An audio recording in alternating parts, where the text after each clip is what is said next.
The honourable member for Calgary Rocky Ridge. Well, thank you, Mr. Speaker. And, since I was elected in 2015, I have spent most of my energy speaking up for the workers that I represent in Calgary who have been systematically crushed by this government, its NDP coalition partner, and sadly, from 2015 to 2019, by a short-lived NDP government in Alberta.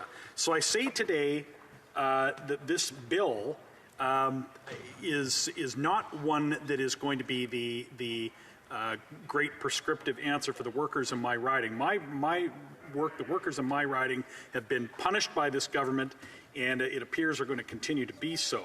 The NDP has, so the workers in my riding, look, Mr. Speaker, I'm passionate about their freedom to work, about their freedom to organize, about their freedom to bargain collectively through union membership. I am passionate about freedom of association, Mr. Speaker. It's an essential and a foundational freedom that this country was built on. So let there be no doubt about that.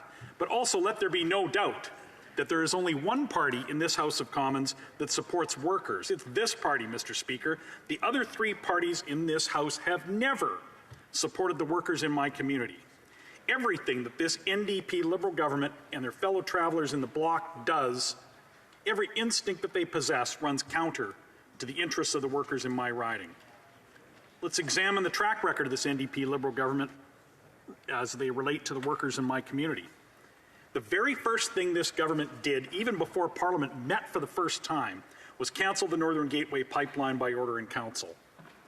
This decision instantly killed thousands of jobs, union jobs, non-union jobs, Indigenous community jobs, every kind of job you can imagine, Mr. Speaker.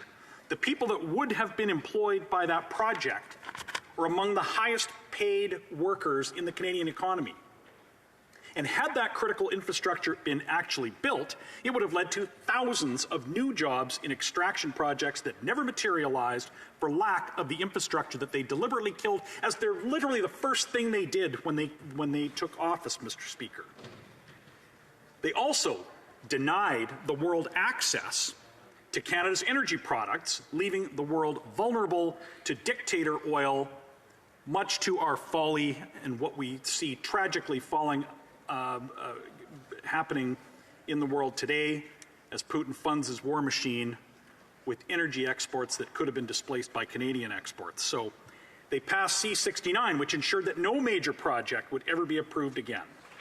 They used to have talking points that tried to deny that this was the case, but the Minister of Environment, when he was a candidate, he let the mask slip, and he admitted that killing the energy industry was exactly the purpose of C-69. And who pays for this, Mr. Speaker? The workers. It's the workers that pay for the destruction to the Canadian economy that has happened in that sector under this government.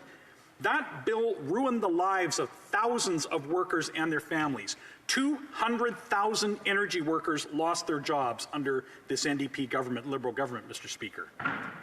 And I say that deliberately, Mr. Speaker. Let's not forget that before the federal NDP Liberal coalition took place, there was a different alliance there between the NDP and the Liberals, and that was the Alberta NDP and this government.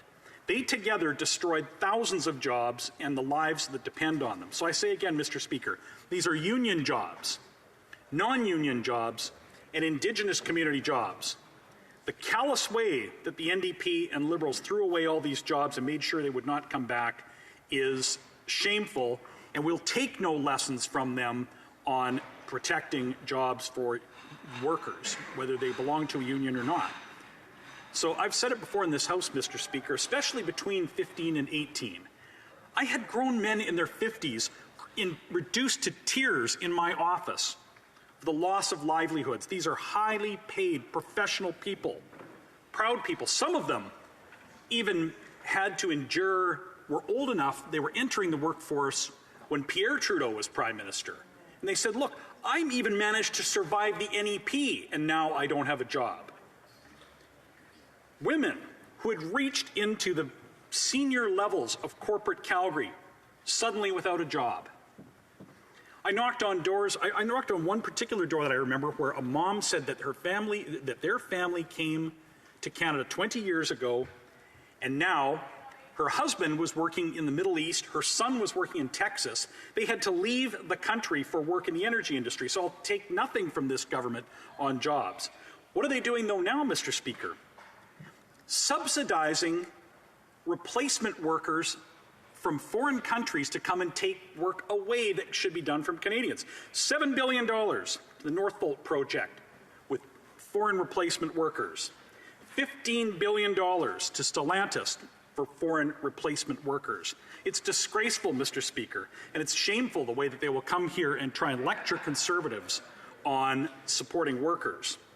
So here we are. We're now at the end of the year. The NDP Liberal government tabled this bill banning replacement workers in federally regulated industries as per the demand put upon this government by the NDP.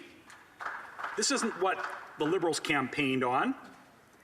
This is something that the Liberals have voted against. The NDP has tabled this very policy in the House through private members' business, and these Liberals, the same Liberals that are speaking this morning in debate, who voted against this, are now would have you believe that this is somehow part of their policy and what they ran on.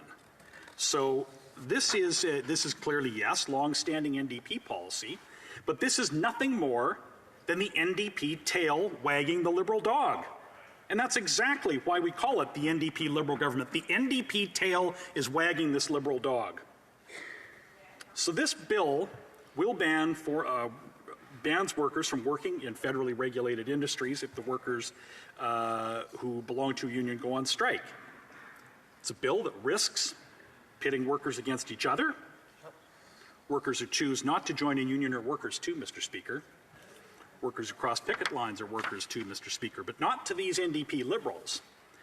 According to the NDP Liberals, I've even heard it this morning, the use of dehumanizing language. They refer to these workers as scabs. And Mr. Speaker, think about that. It's a degrading, humiliating, and dehumanizing word that they use, not because this is about power for workers. It's not. It's about control, and that's why they use this type of language.